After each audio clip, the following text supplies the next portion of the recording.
Good morning, we're at ITSF in Bucharest, and this morning I'm interviewing Gil Biran, who is from Oscilloquartz. Good morning, Gil. Good morning. Gil, we hear there's a lot of buzz around 5G and eCPRI in the market. What are the implications on the sync requirements, and what is the right approach to address these new requirements? Yeah, it is a very buzzy topic these days. Talking about requirements, actually for the first phase of 5G, there are not too many changes compared to 4G and 4.5G, which is good because it allows the operator to move faster with 5G. However, when we look in the second phase of 5G, where features like comp and intercell carrier aggregation will be used, the discussion is more about 130 nanosecond, but this is not end-to-end. This is only between the distribution unit and the remote radio head, which make it a little bit easy again for the operator to be ready for this on time. And about the other change, when we are moving from the current approach of using CPRI, which is basically BBU-RU approach, to eCPRI, where it is more distributed.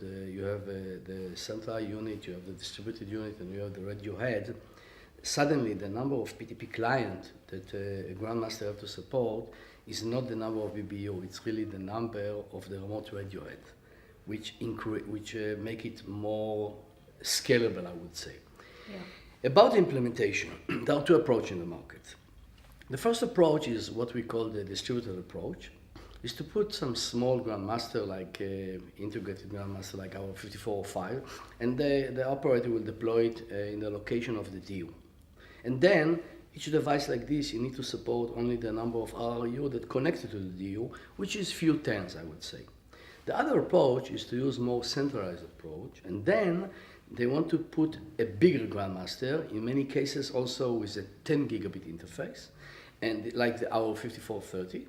And of course, the number of clients that it has to support is by far larger because it's all the RRU, but less boxes. And some operators like the first approach, some operators like the second approach.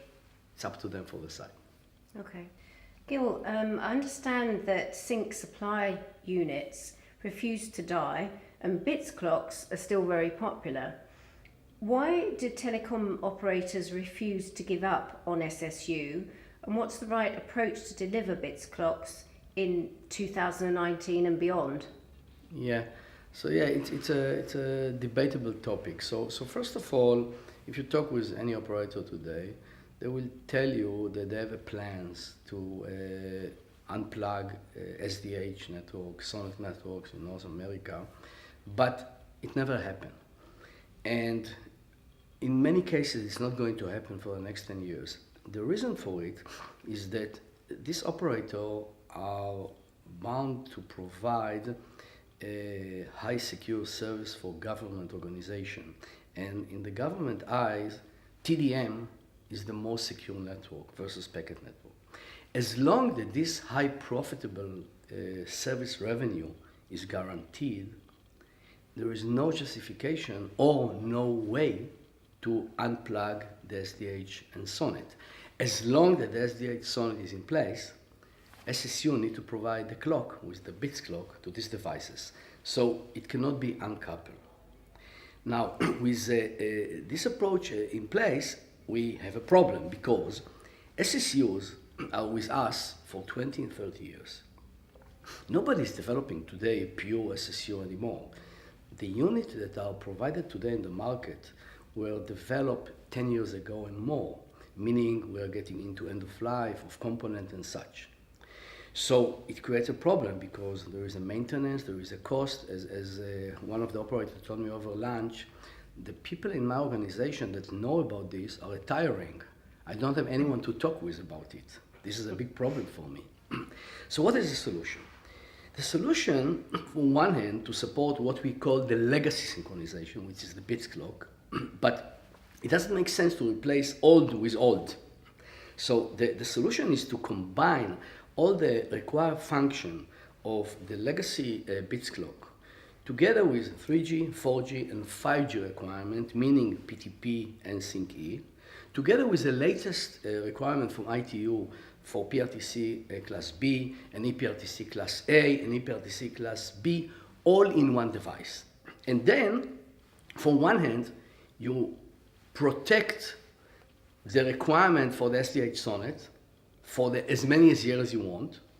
On the other hand, you have a device that is already delivering services for 5G, meaning the operating cost of this approach is much lower, and it also provides a future path for full 5G deployment with the latest standards that are still to become.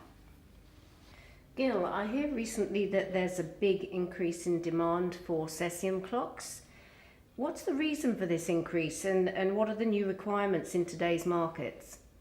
Yes, so Cesium clock is a very interesting market. First of all, because there are only two vendors, which is good, but it's also bad because the demand is growing very, very fast. Historically, Cesium clock were being used by telecom provider and by power utility companies. But today, we see more and more defense organization and also data center providers that need a Cesium clock, and the volume per customer is by much higher, because if, for example, you have a Cesium clock in every data center or in every ship, suddenly we're talking about much bigger numbers. Why it's happening? It's happening for a few reasons. First of all, there is awareness today, much more awareness for the resiliency, or I should say lack of resiliency with the GPS system. GPS system are the one that providing us the UTC. And the question, what happened when the GPS is lost? There is a lot of awareness today about cyber attack. And cyber attack is also when somebody is spoofing the GPS. And when someone spoofs the GPS, there is no GPS, reliable GPS anymore. So it's about a backup. Now, as long that NTP was used with 1 millisecond of accuracy, a good rubidium oscillator was enough for the backup. But when we move from NTP to PTP, and the 1 millisecond become 1 microsecond, now we need a backup that is 1,000 times better. The only oscillator, quote unquote, that is 1,000 better than rubidium is Cesium. And this is why we see such a dramatic increase with the demand. But it comes with your requirements. So, first of all, customers are always looking for something that is better. What is better with Cesium? It's about the short-term stability and the long-term stability. So basically, this requirement will become more and more difficult to achieve, and there is a need for better and better Cesium clock. But on the other side, ITU is also very active with the standards around Cesium. Only in the last 12 months, they defined ePRC, and they define ePRTC Class A, and very soon they will define ePRTC Class B. So suddenly, there are new requirements coming from the telecom operator that have to follow the ITU standard. That's very interesting, Gil. And finally, the last question, what does Oscilloquartz personally get out of an international event such as ITSF?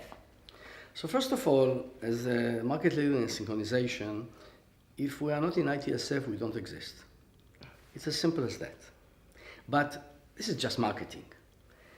It's a great opportunity to meet other vendors, to have discussion, but more importantly, to meet many, many customers. What I like in ITSF, that there is a nice shift between vendor-centric to end-user-centric, meaning the discussion are more interesting and the ROI for the ITSF become better and better every year. It is growing. The other value that I see is that historically ITSF was mainly about telecom. And in the last few years, every year I see improvement with the adjustment that goes within the market requirement. Because today, synchronization is not just telecom or power. There are so many other verticals.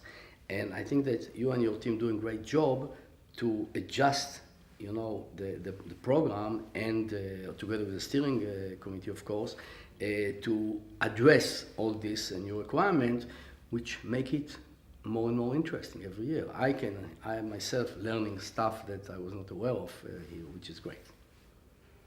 Great, thank you very much, Gil. You're very welcome.